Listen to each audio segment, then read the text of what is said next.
ব্যারাকপুরের ওপর দিয়ে ক্রস করব আর দাদা বৌদি বিরিয়ানিতে একবার থামবো না।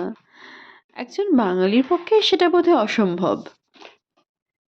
তা সেদিন ঘুরতে গিয়ে এক জায়গায় যখন ব্যারাকপুরের উপর দিয়ে ফিরছিলাম, এক প্যাকেট দাদা বৌদির চিকেন বিরিয়ানি অর্ডার করেই ফেললাম। আজ বেশ কয়েক মাস পরেই ওদের বিরিয়ানিটা আবার খাচ্ছি।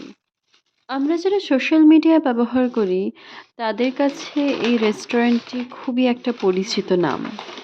তা বাদ দিয়েও মানুষের মুখে মুখে কিন্তু এর সুখ্যাতির অভাব নেই। তবে ইদানিংকালে অনেকের মত যে জনপ্রিয়তা তরতরিয়ে বাড়লেও দাদা বৌদির বিরিয়ানির কোয়ালিটি কিন্তু আগের থেকে অনেক নিচে নেমে গেছে। এই বিষয়ে আমার মতামত কিন্তু আমি এই ভিডিওতে দেব, তাই আপনারা অবশ্যই শেষ পর্যন্ত ভিডিওটি দেখবেন। একটা চিকেন বিরিয়ানি আমি নিয়েছিলাম, যার দাম নিয়েছে আমার কাছে 280 টাকা। দামটা আমাদের আশেপাশের এমনি সাধারণ দোকানগুলোর চেয়ে একটু বেশি, কারণ এইসব বিখ্যাত দোকানগুলি কিন্তু নিজেদের দামের মধ্যে ব্র্যান্ড ভ্যালুটা ঠিক অ্যাড করেই নেয়।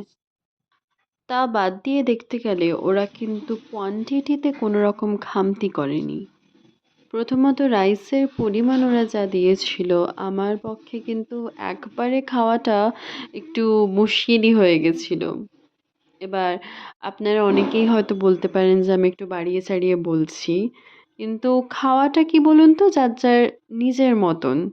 তাই আমার মতন মানুষেরা যারা এই রকম একটু রিচ খাবার কম পরিমাণে খেতে পারেন, তাদের জন্য কিন্তু আমি বলবো এই পরিমাণ রাইসটা যথেষ্ট, পেট ভরে খাওয়ার মতন। চিকেনের পিসটাও বেশ বড় দিয়েছে, আপনারা দেখতেই পাচ্ছেন। কিন্তু দুর্ভাগ্যবশত চিকেনটার সাইজ বড় হলেও ভেতরের স্বাদ কিন্তু কিচ্ছু ছিল না। ভীষণই শক্ত খেতে, ভীষণ ড্রাই। বিরিয়ানির চিকেনের যে একটা জুসিনেস থাকে সেটা তো একদমই ছিল না। উপরন্তু চিকেনটার টেস্ট বাজে হওয়াতে গোটা বিরিয়ানির স্বাদটাই কিন্তু মাটি হয়ে গেছে। আলু একটা গোটা ছিল, যেমন সাধারণত থাকে, আর অনেক ছোট ছোট আলুর খণ্ড কিন্তু রাইসের সাথে মিশেছিল। সাইড হিসেবে ছিল স্যালাড আর গ্রিন চাটনি, যেটা সম্ভবত ধনে আর পুদিনা পাতা দিয়ে তৈরি। দেখতে তো খুবই লোভনীয় লাগছে বিরিয়ানিটা, সেটা আপনারাও নিশ্চয়ই স্ক্রিনে দেখতেই পাচ্ছেন। কিন্তু টেস্ট অনুযায়ী আমি এবারটা আশাহতই হলাম।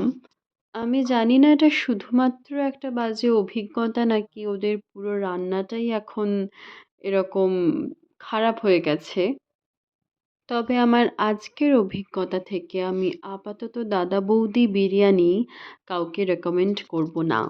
ভিডিওটি শেষ পর্যন্ত দেখার জন্য অসংখ্য ধন্যবাদ। কেমন লাগলো কমেন্টে অবশ্যই জানাবেন।